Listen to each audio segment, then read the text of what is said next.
Hi guys, this is the second video in my series about the XPresso techniques I use in cinema to drive dynamic cars around your scene. Now if you followed along with the first video, you should have a primitive dynamic car and some user data sliders to control the speed and the steering. A bit like this. Okay, now in this video I'll be showing you how to take this dynamic car and marry it up to a nice high poly model so that we end up with the high poly model driving around the scene dynamically, a bit like this one. My favourite little car of the moment, the Mini Cooper. Okay, so this is the kind of thing we'll be doing. We'll be taking the primitive car, this one, and mating it up to the nice high poly one. Now before we get started on this, there's something I forgot to mention in the first tutorial, so I'll just do that first, and then we'll get on to the interesting stuff. Okay, now with your dynamic car, you may find that if you drive it very fast with the steering on lock, that it flips over. I'll just see if I can simulate that. Here I've got the car on full lock, so I'll crank up the speed. And if you go too fast, the little fella flips over. Now that might be what you want in your scene. You might want to have some car crashes. But if you want your cars to stay firmly on the ground, I'll just show you a quick tip about how you can achieve that. Okay, well if you go to the dynamic tag that's on the body, and if you go to the tab marked mass, there's something called custom center. What this does is you can adjust where the center of gravity is of the yellow cube.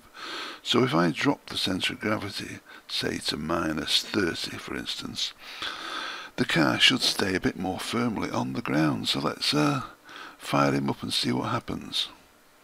Okay, I'll put him on full lock again, press play, now get the speed up, and higher, and higher. I think it's going to go all the way. Stay. Oh, if we go at absolute maximum speed, it does flip over, but that's how you adjust it anyway. You adjust your centre of gravity, you give it a custom centre, and that's how you stop stuff flipping over. Okay, well when we've got our dynamic high poly car up and running, I'll then be showing you my favourite technique for kind of automating the power and the steering to these cars so that they drive around a scene dynamically and realistically. I mean, here's an example. I've got my favourite little car here, the Mini, and he stops at the junction. He's a good driver, this guy. He's a very safe driver. He always stops at the junctions to make sure that the road's clear. Okay, well what you can't see here is that this car is just following an object, and the car basically speeds up and slows down to keep up with this object, and wherever the object goes, in this case it's this yellow cone. I've got the cone keyframed on this spline, so wherever the cone goes, the car goes, and you can get some very realistic results using this method that I invented myself. Okay, and I think I've showed you this video before, but there's no reason I shouldn't show it you again. I'm using that same technique of cars following an object when I've got these 4 minis having this little cross-country race. So as you can see, you can get some very realistic dynamic simulations going on. Okay, well that's what we'll be doing today. Okay, well the car models I'll be using in this video are from the 2 sites that I mentioned in the first video. I'll be using this Mini Cooper that you can get free from oyonale.com. I don't know how you pronounce that, but it's a free model and it's a very nice model in my opinion. And also I'll be looking at this Renault police car that you can get free from dmi-3d.net. Now this Renault police car, as you can see, is a .lwo file. That's a lightwave object, but more of that later. Okay, well regardless of where you get your car or your truck from, whether you've bought it at Turbo Squid or it's a free download from one of the sites I've already mentioned, regardless of where you get your model from, it's highly unlikely that the object manager is going to have some kind of sensible structure and that all the parts are labelled up with like English words like windscreen or fender or front left wheel. In fact, I don't think I've ever seen a model like that I've downloaded. Or maybe it might have some sensible names, but you look in the materials and they're all in French or German or Russian or something. So basically, no matter what model you download, you've got to do a bit of reverse engineering, a bit of detective work, and you've got to work on the model a bit so that you end up with one null that's got the whole body in it, and then you've got to have the wheels all separated out with their axes all lined up correctly in the centre of the object. And this is what we're aiming for today. So you've got to do a bit of preparation first before you can start using this card in some kind of dynamic animation. Now, like I said, every single model you're going to download off the internet, it's all going to have a different structure, basically because they've all been made by human beings and everyone works in their own particular fashion.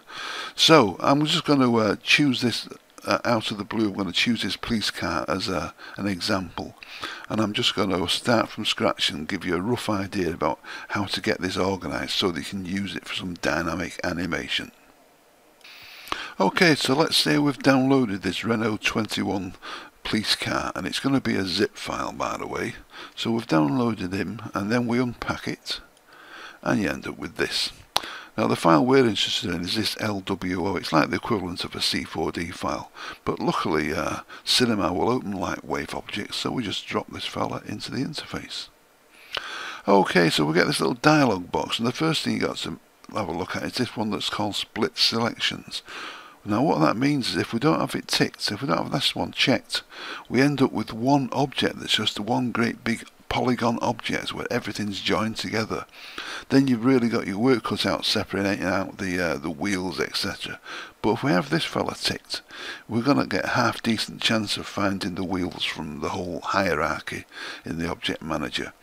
Okay, so split selections is checked, so let's hit go.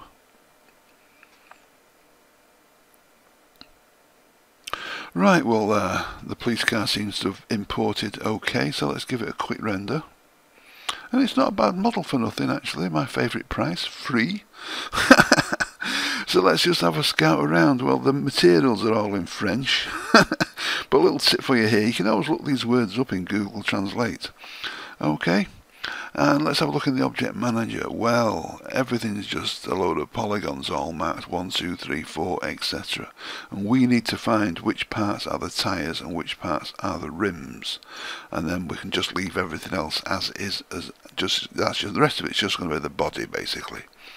Okay, so if I highlight the polygon selection, I'm just going to go through all these polygons one at a time using the arrow keys and seeing what lights up in the screen.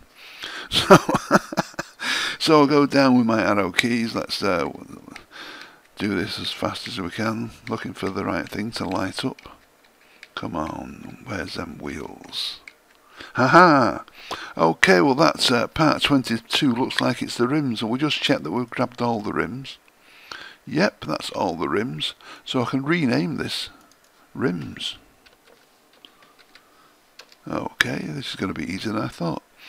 Okay, let's carry on going down with the arrows.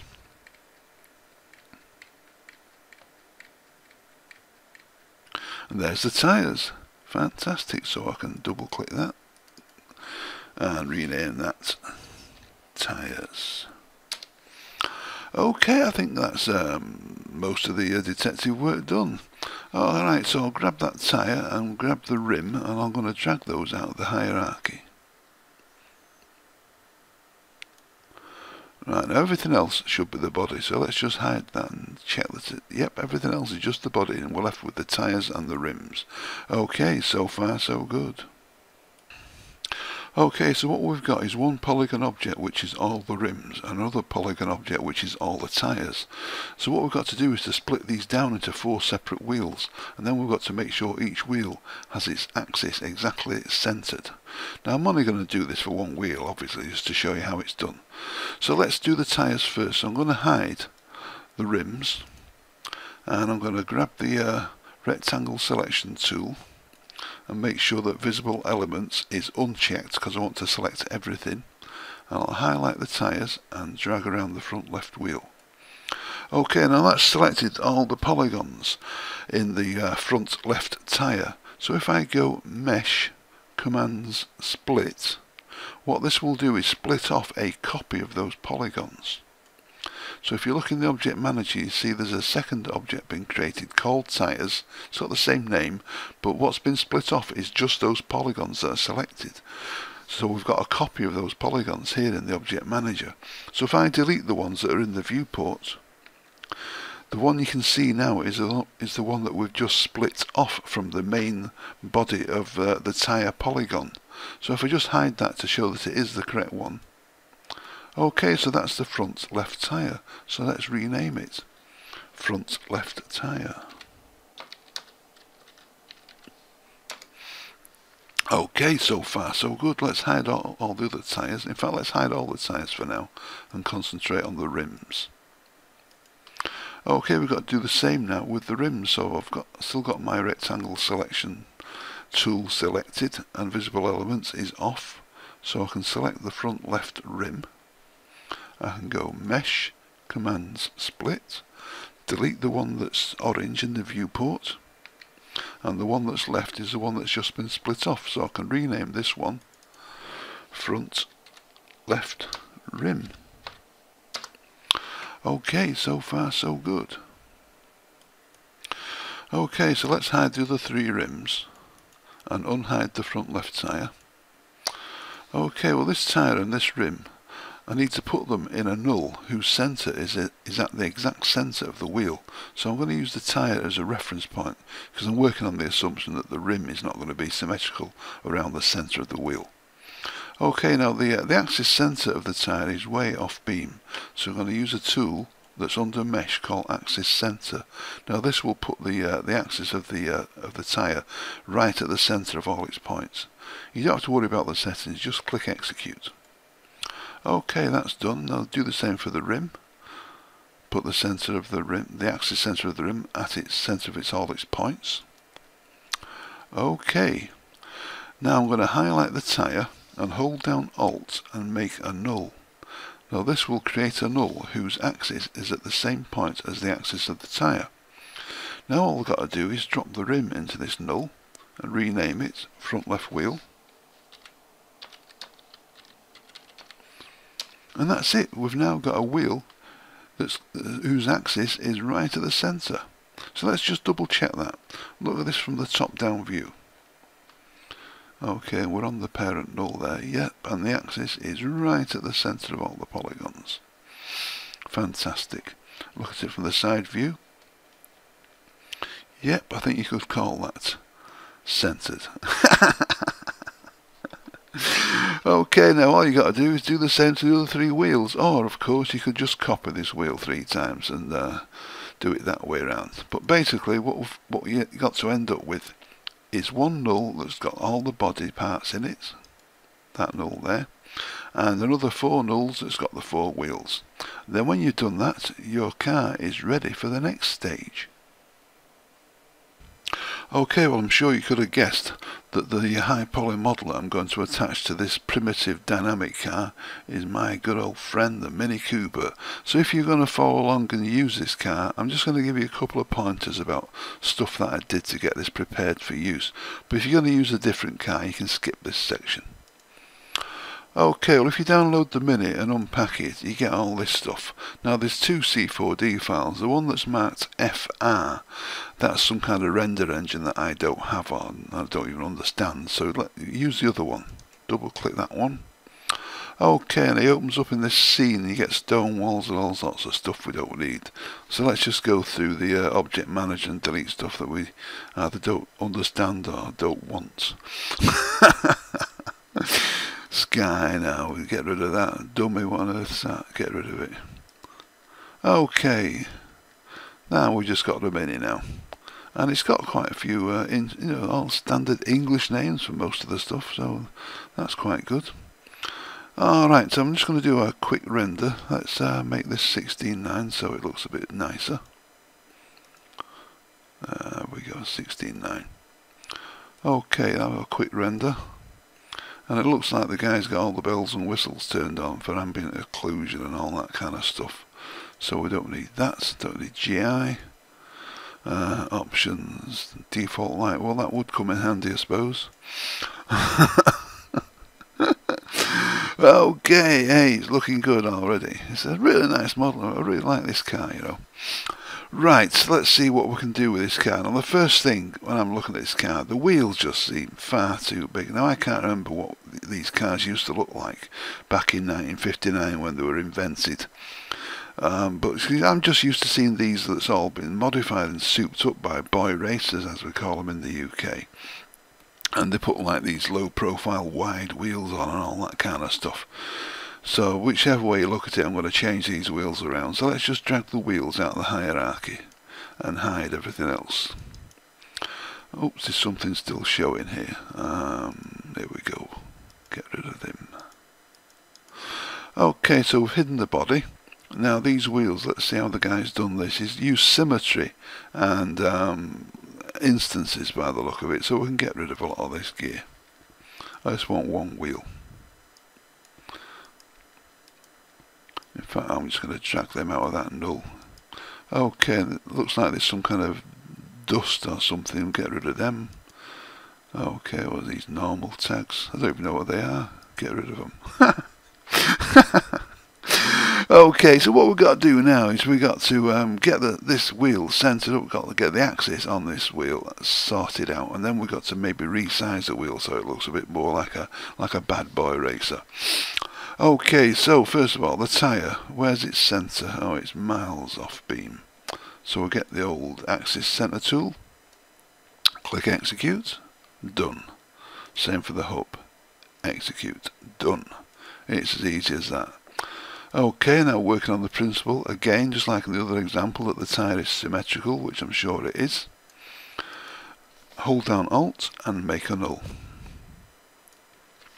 Okay, so the null is at the same point as the centre of the tyre. Now just drag the hub into this null and rename it front left wheel. Okay, I think that's done. Let's look at the car again. Okay, now I've called this front left, so I might as well move him to the front left position.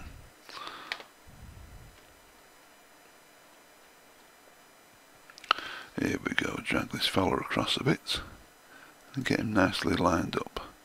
I'm sure this wheel's too big, you know, but it's going to be smaller. There's no two ways about it. Okay, well if I highlight the wheel parent null and look down here in the size thingy, whatever it's called, there's two types of sizes you can have down here. If you just use the regular size, it just gives you a 0 for the null. But if you use size plus, it gives you the overall size of all the stuff that's inside the null. And you can see there's two similar fields here that say 56 point something or other. Those will be the heights and the width, you know, the radii, I should say, so the diameters. So let's knock them down to say, I don't know, 48. 48. Now nothing happens until you click apply. Okay, this is already looking a lot better. Yeah, fantastic. Okay, let's look at him from the front now. Now I'm going to make this wheel a bit fatter because, like I said, this is like a bad boy racer's mini. So I'm going to make this fella, it's on 18 point something at the moment. Let's make him say 22. That's it, a bit fatter. And I'm also going to drag him out a little bit because that's what these young kids do. They put these kind of spacers on the hubs so that you get a bit more track. So that track is like the width between the distance between the two wheels. And you get a longer track, or I should say a wider track, and apparently it gives you better stability. Well, that's what the rally drivers say anyway. So I'm going to set this as a nice round figure so we can make it easier to work with. 75. Okay, now it's probably illegal to have your wheels protruding the bodywork, but I ain't got time to flare the arches, as they say. So that's the front wheel sorted out. So let's make a copy for the back wheel. So hold down Control, drag him over, and let's just get this fella lined up. I'm only moving one axis because I want it to be on the same height as the front wheel. Yeah, that should do, I think. Hey, it's looking good. Right, so I'll get these two wheels and I'm just going to control click them to give me 2 for the other side. Now of course these are still on the left hand side, but if you look in the coordinate manager down here where it says X 75, if we just make that minus 75, those 2 wheels will flip over to the right hand side. So let's have a look. Oops. Okay, well yeah, the wheels are there, but they're facing inwards because I've just copied them across. So I need to spin these by 180 degrees. Now they're still highlighted, so I'll just give them a bit of the old H rotation. 180, there you go. Well, that's basically the wheels all sorted out. I've got my 4 wheels. I've got to label them up, obviously, rear and front and all that kind of stuff. I've got to label them up, but basically that's all the hard work done. The rest of it is just cosmetic and down to personal choice. Now, because, like I said, I'm used to seeing these cars all souped up and being driven around by young kids, you might want to do a few mods to this. Like some of them paint the bonnet, say matte black. You could do that, or maybe put tinted windows in. But one thing I did is I got rid of these wing mirrors because they're a bit too much like, I don't know, district nurse kind of thing. So I deleted the wing mirrors, and also there's a few things that do actually need looking at, because if I can just render it up, I don't know if I can see this without a light.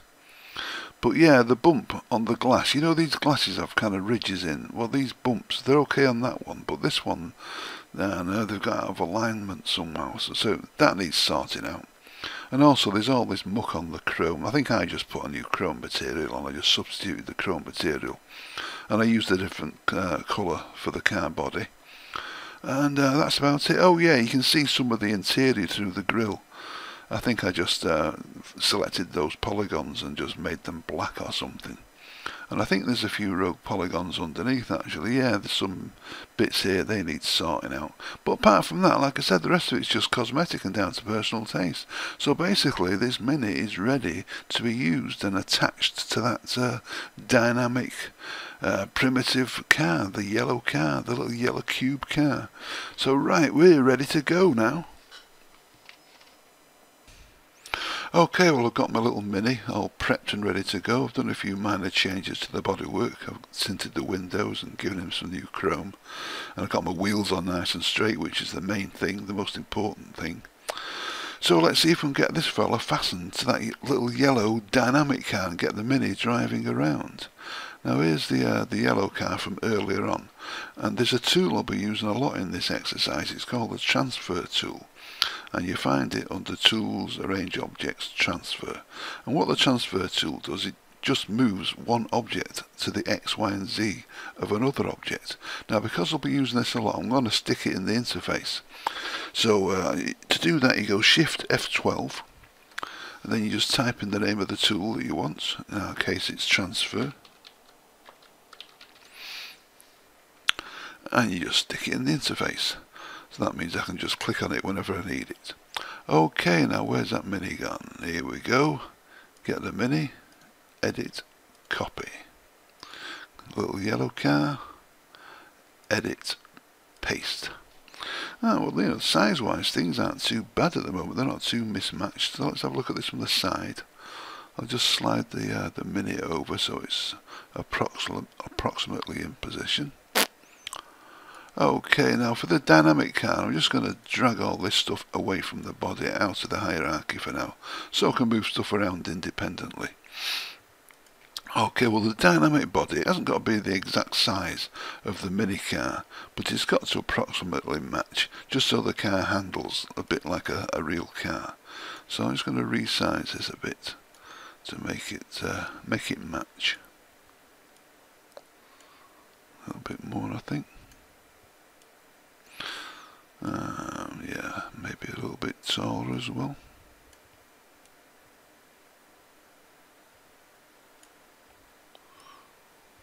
Now because I'm changing the size of the dynamic body, I'll probably have to tweak the suspension a bit right at the end of this exercise, but for now I think that'll do for the dynamic body. Okay, Now for the wheels, we've got to make the dynamic wheels the same physical size as the real mini wheels. Before we get started though, I think I'll just start doing a bit of renaming here, just so I don't lose track of what's going on. I'm going to rename the body dynamic body, and I'll rename all the wheels dynamic wheels. It's just that when you have an object manager full of stuff called wheel, it's easy to lose track of what you're doing. Trust me, I've been there and I've done it.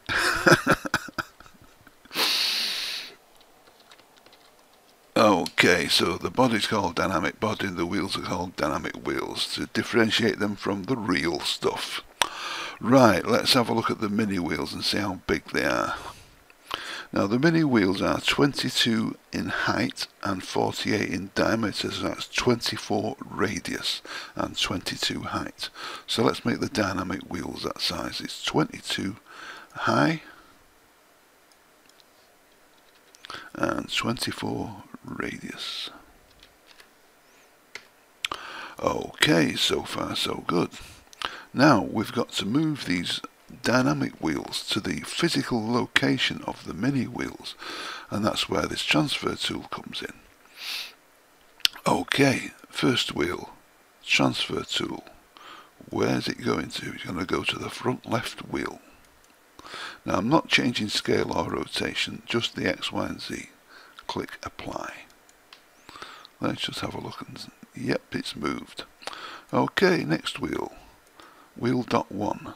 Transfer tool, get the picker, front right wheel, bang, he's gone in. Wheel dot 2, transfer tool, where to the rear left wheel, and I think that's just moved over, yep. Okay, and the last wheel, wheel dot 3, transfer tool, send it to rear right. Okay, so far so good. And the next thing we've got to do is move the wheel suspension units. If you remember when we first built this little yellow car, the suspension units had to be coincident with the wheels, otherwise the wheels wouldn't really move correctly. So we've got to move the wheel suspension units to the location of the wheels. Now it doesn't matter which wheel we use as a reference, because the real wheels and the dynamic wheels are both in the same positions now. So here we go, wheel suspension, transfer tool, to dynamic wheel. Did that move? Just double check that. Wheel suspension, transfer tool. Oh, I didn't click apply. Yeah, there we go. Okay, suspension dot 1, transfer tool, dynamic wheel dot 1. Suspension dot 2, transfer tool, dynamic wheel 2, and the last suspension dot 3, transfer tool, dynamic wheel 3. Okay, now I think I can put all this dynamic stuff back inside of the dynamic body where it's supposed to be. Okay, now we've got to move some of this real stuff and make it children of the respective dynamic stuff. So let's do the wheels first. The front left wheel is going to become a child of the dynamic wheel 0.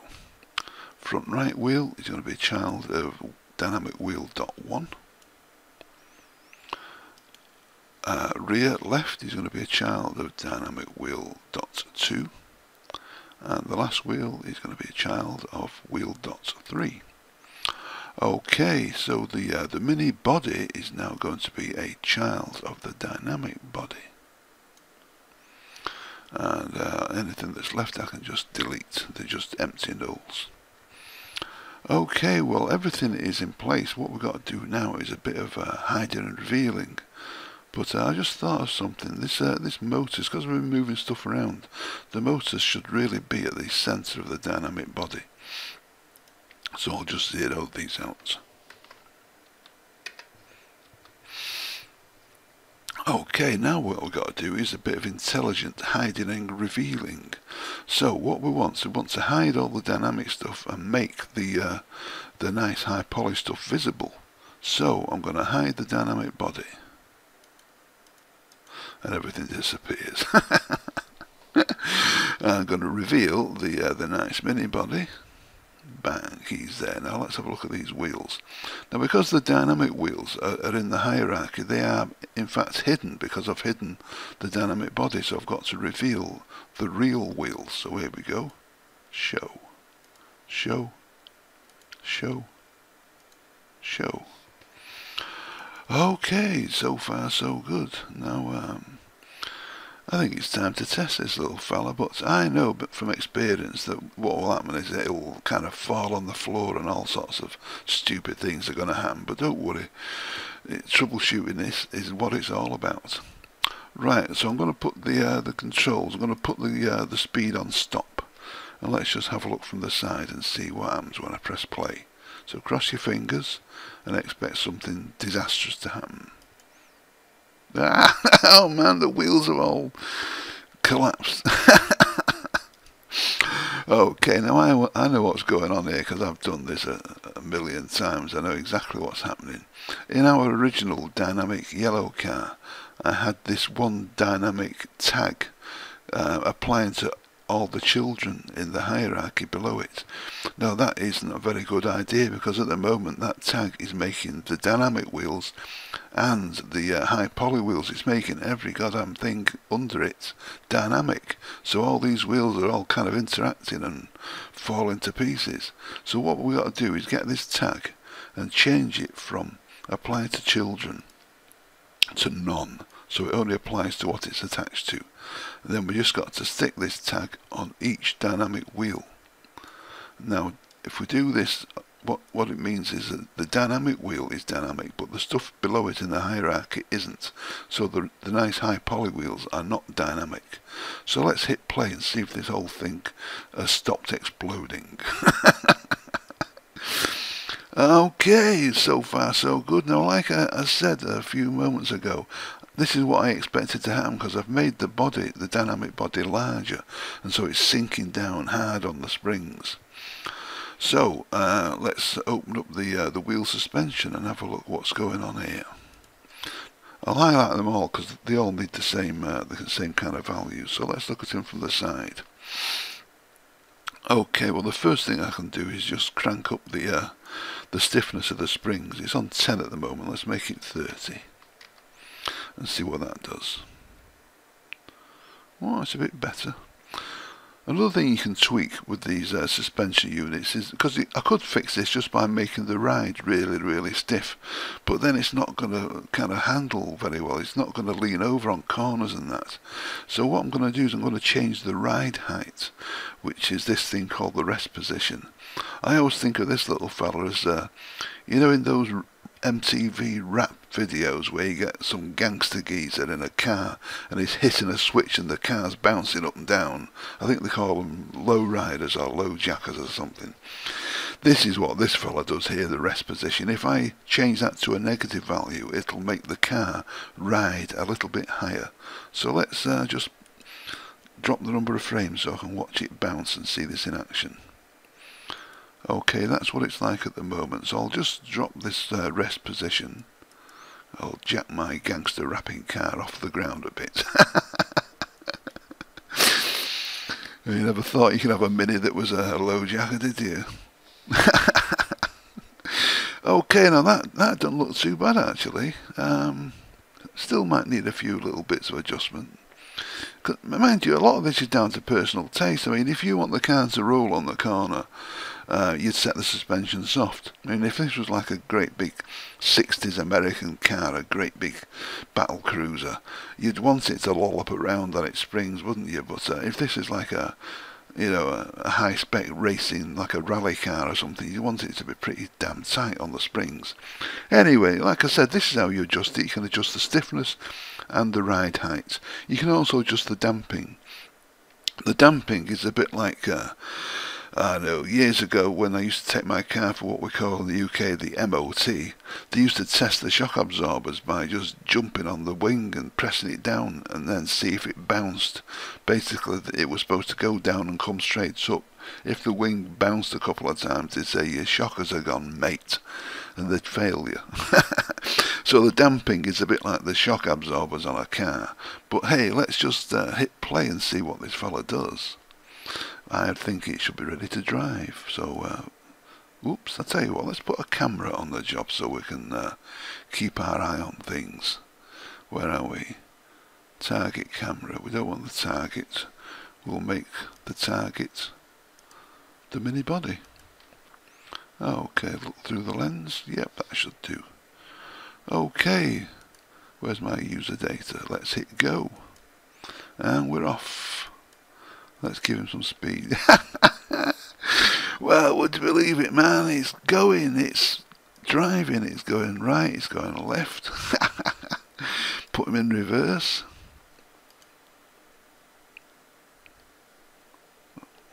Here we go. Yep, it's in reverse. Okay. Right, now because we made the body a bit larger and heavier, it might be a good idea to give the motors a bit more juice, few more brake horsepowers. So I'm going to crank the torque up, say to, I don't know, 1500. Let's see if that makes it go a bit quicker off the mark. Here we go. Oops, it would help if I put him in gear. Now let's try going into reverse and see if it's a bit more responsive. Yeah, that's more like it. You know what, I think we could call this a result. I think we could say we've just about solved this little problem of the dynamic mini. Just one last thing, I'm going to up the speed. I just want to see how fast I can push this fella. So we're going to the manage user data, speed, maximum. Let's put a maximum up to say 100. I'm just going to basically see if I can make this thing turn over. Here we go. And we're off. And let's go faster. And faster. Hey, he doesn't want to turn over. Well, what a car, eh? What a car. Now, if you compare this to that, when I did it, remember earlier on when I rigged up a car incorrectly, and I said, look how slow it goes. Well, just look how fast this baby goes. Okay, well, I think that's this part of the job done. Okay, well, if you've been following along with this video, you should by now have a nice high poly car that you can drive dynamically through your scene, and you can steer and control the speed using XPresso. So the last part of this little story is to make your car follow a target through a scene, because that's the system that I use to drive my cars and trucks through cities, etc. And it kind of works. So this is what we're going to be doing next. Okay, well, we can reuse some parts of this scene, like the building, so I'll just delete the car and the XPresso and stuff like that. I think I'll leave the camera in. Okay, this cone that's on a spline, by the way, I'll just show you what's going on. Where the spline levels out, that's where the car waits at the junction, so the car drives along, waits at the junction, drives to the next junction, waits for a while, and then it drives off. But I'm sure you could have worked this bit out yourself. Okay, let's go and get the Mini. Right, well, here's the Mini that we've rigged up with XPresso, and I don't need the control panel. I'll take the XPresso and the car. Copy. Paste him into the scene. Okay, and he's dropped him right at the centre of the wheel centre, so drag the car over to the start of the animation.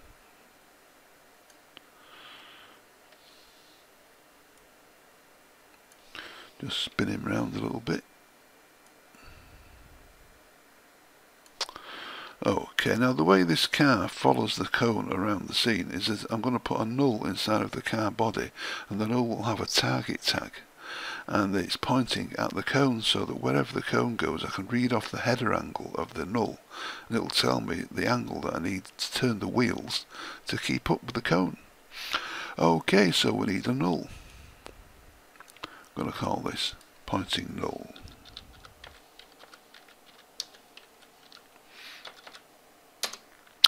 And I'm going to drop this null into the car body, into the dynamic body that is. I'll zero out the coordinates. Okay, let's just have a look from the top down view. Now I don't really want this null at the centre of the car. I think I'd get a more accurate reading if it was approximately midway between the front steering wheels. Okay, now this null is going to have a target tag. Now I don't really need pitch, I just want the header angle. And the null is going to be pointing at the target cone. Why didn't that spin around? Oh, I've got a global axis on for some reason. Okay, so it's pointing at its target now. Great stuff.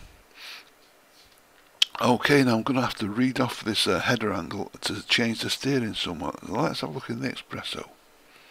Now I can reuse quite a bit of this XPresso, but I don't need those two. I don't think I need that math multiply. Let's just move these motors out of the way because we're doing the steering first. Okay, and yeah, I can keep this business where I compare the frame to 5, because that's the thing that keeps the front wheels straight ahead for the first 5 frames, so I need that, but I don't need this range mapper. Okay, so I think that's all that we need to recycle out of this XPresso. So let's drag the pointing null in. Now the angle we're going to be reading is the header angle, but it's not the global header angle, it's the local rotation, because we want the rotation with respect to the car. Okay, so there's rotation H. Now this rotation H it's going to give us all kind of crazy values if we're not careful, because it can give us a value between -90 and +270 degrees. So I'm going to put something on here called a clamp node. You find it under calculate. All clamp does is it locks the minimum and maximum values. So we connect the header angle up to the value, and I'm going to use my ballpark figure that I usually use for cars, which is for steering, that is, which is -0.5 radians and +0.5. Okay, so it's clamped at half a radian either way, which is about 30 degrees. Now this condition node, let's see, compare greater than 5, that's it. So when the frame count is greater than 5, I can use my pointing null steering, so that's the second input. And this value in radians can just go straight into the steering angle. Great stuff. Okay, now I can't really test this out yet because we haven't got the motors sorted out, so that's the next job to do. Now with these motors, the way I'm going to work is I'm going to measure the distance between the pointing null and the target and use that to compute the speed of the motors, so that basically when the target goes away the car speeds up to keep up with it, and when the target stops the car will stop, and that's how I control the speed.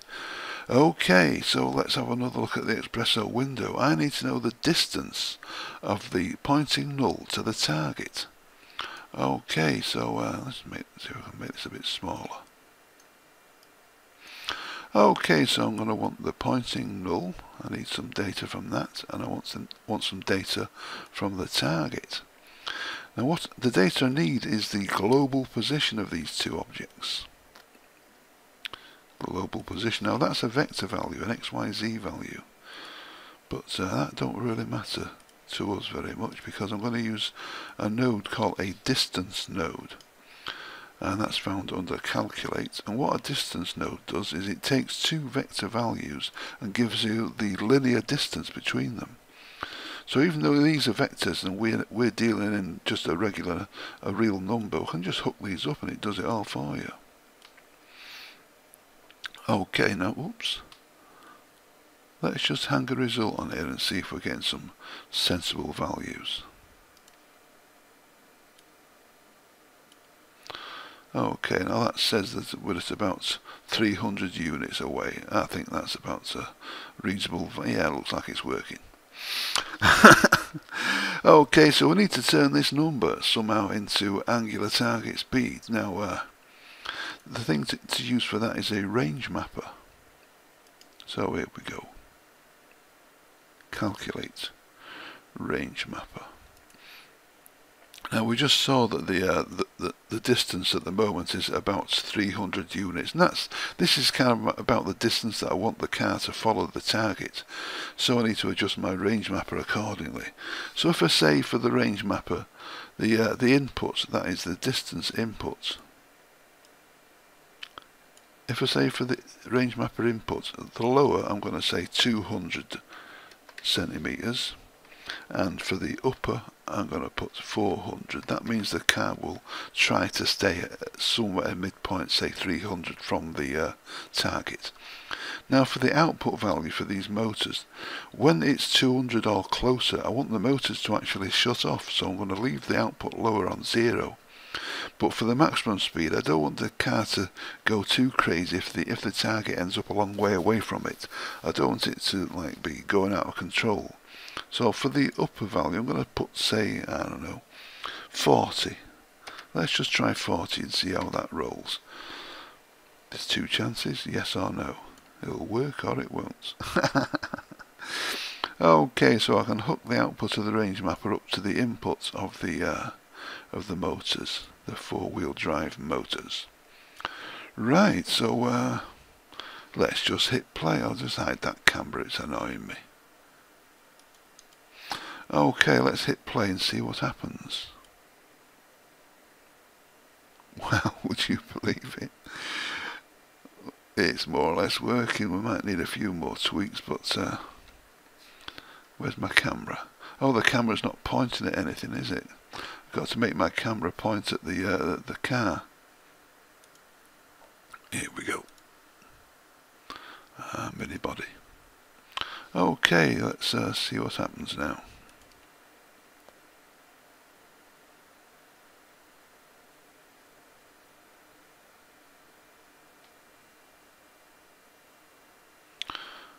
It seems to be going forward and backward a bit. Let's just have a look in the XPresso again. Look at this range mapper. Oh yeah, I know what's going on here. If you don't clamp the upper and the lower, if you don't check these two things, what happens is that although I've set minimum and maximum values, the range mapper will still try to compute outside of these ranges, so that when the car was pulling up to a halt, the distance was going below 200, and since this value is clamped at 200 equals 0, when it was less than 200 it was putting the car slightly into reverse, just temporarily, but that was enough to make the car sort of come to a halt, go backwards, and then it was set off again. So let's just clamp these two values and we'll see how it rolls now. Here we go, coming up to the junction. And he stops. Perfect. Now, isn't that just a bit of brilliant driving? Okay, guys, that's basically how I control my dynamic cars and trucks through a city. Okay, just a quick word about trucks before I finish, because I'm sure a lot of you guys are eager to get your hands on a nice big rig like this and to get it driving around your scene. Now, this is one of my favourites. This is a Mercedes truck, and I'll just render it so you can see just what the quality is. It's a fantastic bit of gear, and this particular truck you've got to pay for, and you can get it from, as mentioned previously, you go to Dosh Design, you get a whole bundle, you get vans and everything, and this is where you can get really high quality models. But if you don't want to pay, you just go to the other site I mentioned, dmi-3d.net. You go to their truck and bus section, and basically just pick a tractor unit and pick a trailer, and that's all there is to it. Now, a bit of advice when you're going for this free stuff: if you pick a a model that's got a low file size, chances are it's going to have less polygons and it's going to be maybe a little bit blocky, although that don't really matter if you just want to experiment with big rigs and that. But like I said, I'd go for the higher file size models. So there's quite a few trailers here to choose from and quite a few tractor units, and it's my favourite price, free.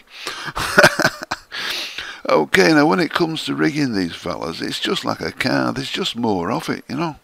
So where's my little view switch? Yeah, so if you have a look underneath this nice high poly model, you can see I've just got some cubes. Now to kind of simulate the weight distribution of this truck, I've added an extra cube to the front chassis. This is just a dynamic cube that I've attached to the one underneath it using a fixed connector. You know, these all these wheel suspension, hinge connectors, etc. One of them is called fixed, and that's just what it does. It just fixes one dynamic object to another. So like I said, all the wheels and that, it's just like a car. Now for this particular setup, I've got 6 wheels on the unit, and all of these wheels have got power going to them, so they're all driven. And obviously the front 2 wheels are just the steering wheels. And when you've got a load of wheels like this, this is where that little transfer tool really comes into its own for getting everything lined up. And that is basically all there is to it. You just make yourself a chassis out of big cubes of approximately the right size, and you make the tractor unit and the trailer children of these big cubes. Now, like I said, the front wheels are powered, and the rear wheels of the trailer, they just turn like regular wheels would and just support the weight. But so that the tractor unit, because it's powered up, it drags the trailer along. And to connect the two together, I use a ball and socket connector, if I can find it. Yeah, I've got a ball and socket connector. Now, I could have used the hinge, but you see, I often have my trucks banging around on bumpy terrain, and the trailer's got to flex a bit with respect to the front. But it's probably a good idea to use a ball and socket anyway, because it's a very long vehicle, and you don't want it acting a bit strange because it's all one big rigid unit. So a ball and socket, that's what I'd use. And if you can see where the ball and socket's pointing to, the observant amongst you will notice that, and the reason they're pointing downwards a bit is because I've dropped the centre of gravity for the trailer and for the tractor unit. I've dropped the centre of gravity just so they don't topple over when you're going around corners. So that's about it really. But I'll tell you one more thing I could talk about is this little view switch I've been using all through my my videos. Okay, well if we just have a look at the View XPresso, this isn't essential, but I find it's quite handy for troubleshooting, you know, to have a little switch. Okay, now I've got a bit of XPresso here, and the way you you hide and reveal stuff using a switch is well, first of all, let's just look at the user data. Where's my switch thing here? User data. Well, as you can see, it's just a quick tab radio, and if we go to the manage user data, you can see I've just got quick tab radio, and I've just got 0 dynamic truck, 1 high poly truck, and that's going to be my little switch. Okay, and then in the XPresso itself, if I just make some space here.